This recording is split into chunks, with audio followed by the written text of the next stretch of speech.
Ticket to Ride London. Managed to pick up a preview copy at UK Games Expo 2019, so let's crack it open and take a peek. Okay, so what have we got inside? We have got a fold-out rulebook by the looks of it. Promo information about the big board game. The actual game board itself. Have a look at that in a moment. Some cards. Lots of multicoloured buses. Some counters. Yes, all looks very good. Let's get the board set up. So here we are in the temporary board game review studio, which is a hotel room near UK Games Expo. I've set the board up as if we were going to play a two-player game. I thought that might be the easiest way to give you a run-through of how the game plays. I mean, the good news is this does play exactly like a scaled-down version of the basically incredible Ticket to Ride board game, which is what you would expect, but Ticket to Ride New York, which came out last year, was ever a little bit different. This one really is just like the big box game itself. So to get started, you place the board in the centre of the table, and each player will choose their colour. So we've got the blue buses and the red buses, and then our scoring markers. There's 0, the start. You place them on there because you're going to be keeping track of your score as you score points by making routes. The cards, there are 44 of these transportation cards, and they all have a different mode of transport with different colours on them. So this needs a good shuffle to start off with, a really, really good shuffle. And then each player gets dealt 2 cards, 2 transportation cards, and then the rest of the deck is placed near the board, and you flip over and reveal 5 cards.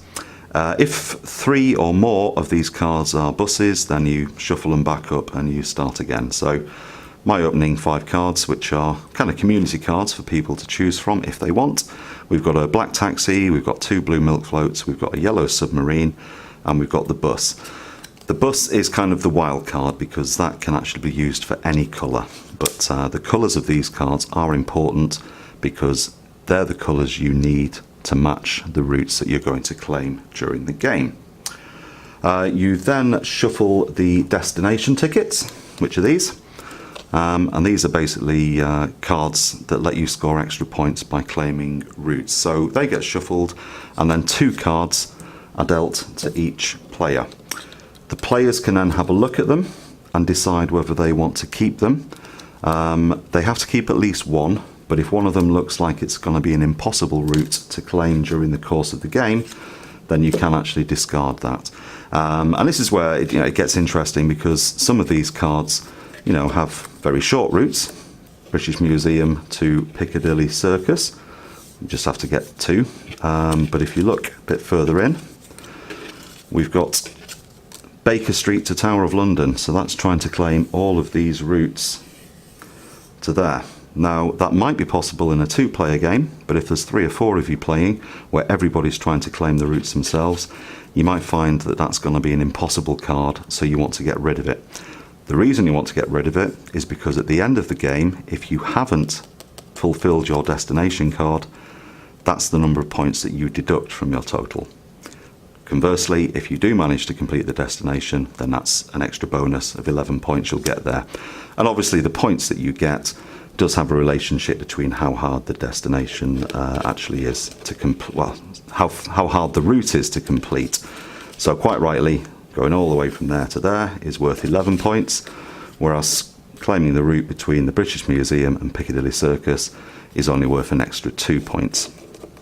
So with everything set up, it's time to start actually playing the game. Choose who goes first, rock, paper, scissors, the youngest person, however you want to do it.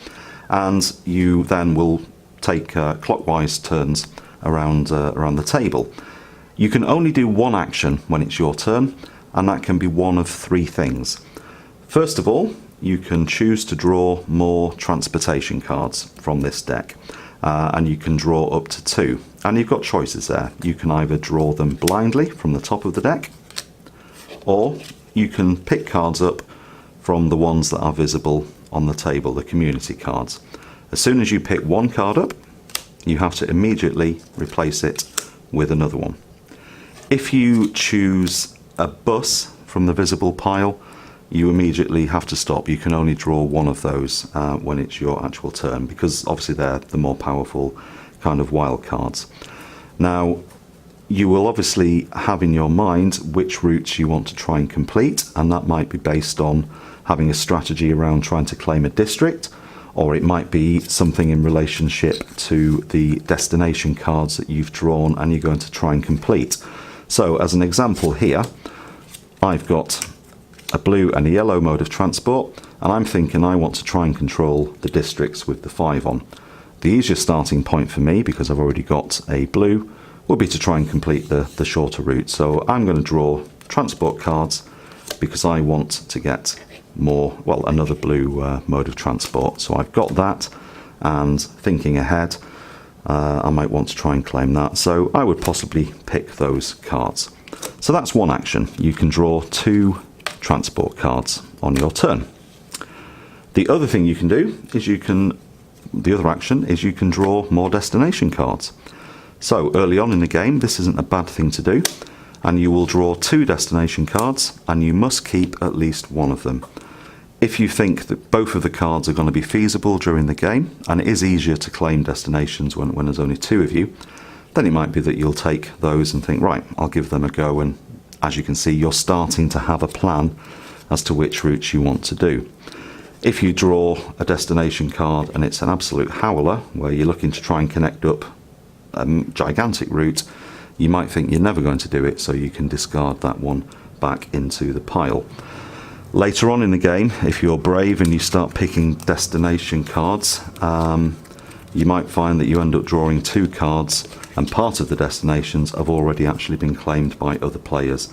If that's the case, you're going to have at least 1 card added to your hand that's going to deduct points from you as you're playing the game. So do choose when to draw destination cards wisely.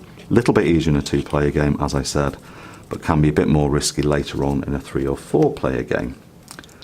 The other action, the third action, you can claim a route, and you do this by basically cashing in transport cards you have in your hand to claim a route. So for example, in my hand, I now, on my previous turn, got the 2 blue milk floats I wanted, so I can cash those in, and I can place my buses, and that's now my route between Baker Street and Regent's Park. And you will then score the number of points associated with the route. This is where this scoring table comes in, and that tells you how many points you get.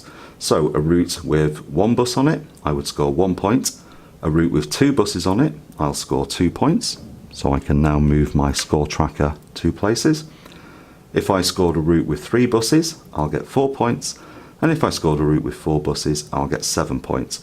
And you'll maybe notice that there are no routes on this board longer than 4. So they're the points you can score: 1, 2, 4, or 7. And you keep playing around the table until you get to the point where one of the players has 2 buses left. That's the bit where the game starts to wind down. So apologies, when they have fewer than 2 buses left. So as soon as somebody has just got 1 or 0 buses left, the clock starts ticking, because every player, including the player who's down to less than 2, only gets 1 more turn. And when that's all ended, that is the end of the game, and you start adding up your points to see who's actually won. When everybody has had their last turn, then start totaling up. So hopefully through the course of the game, you'll have been keeping track of the points you've scored by claiming routes as you've been playing the game. So you'll have a tally there with the different players' points. You then need to start revealing your destination cards. So if the red player had actually succeeded in claiming the route between Big Ben and Tower of London, Covent Garden and Tower of London, they would get an extra 12 points, 6 points for that one, 6 points for that one. That will be added on to their tally here. So 18 plus 12 takes them around to 30 points. If they'd also claimed the district with the blue 3 on it, they'd also then get another 3 points. If the blue player had managed to claim a number of destination cards that took them up to 34, but then they weren't successful in doing Trafalgar Square between St Paul's, for example, they will then have 4 points deducted. Red player is the winner. So in summary, I'm really taken with this. I think this is a great addition. I really enjoyed Ticket to Ride New York last summer, and that got played quite a bit. I don't know whether it's because I'm British, but there's something about seeing a map of London. But also the main thing is it's a map of London, but it's now a perfect smaller photocopy of the original Ticket to Ride game. This looks, plays and feels exactly like Ticket to Ride, but the beautiful thing is it's for 2 to 4 players.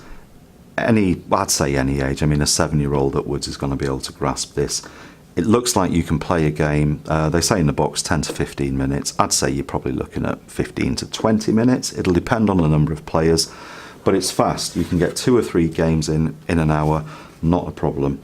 The components are really nice. It's good to see our iconic buses appearing on a board. The tickets are, as usual, from Days of Wonder. Great quality. The board's great quality. I'm really impressed. I'm really impressed. The retail price is going to be around, I think it's $19.99, and this is due out in June 2019. So great small box game to take on holiday with you, and a great game just to have for quick games at home. So yeah, massive thumbs up. Well done, Days of Wonder. Ticket to Ride London. Thank you for watching.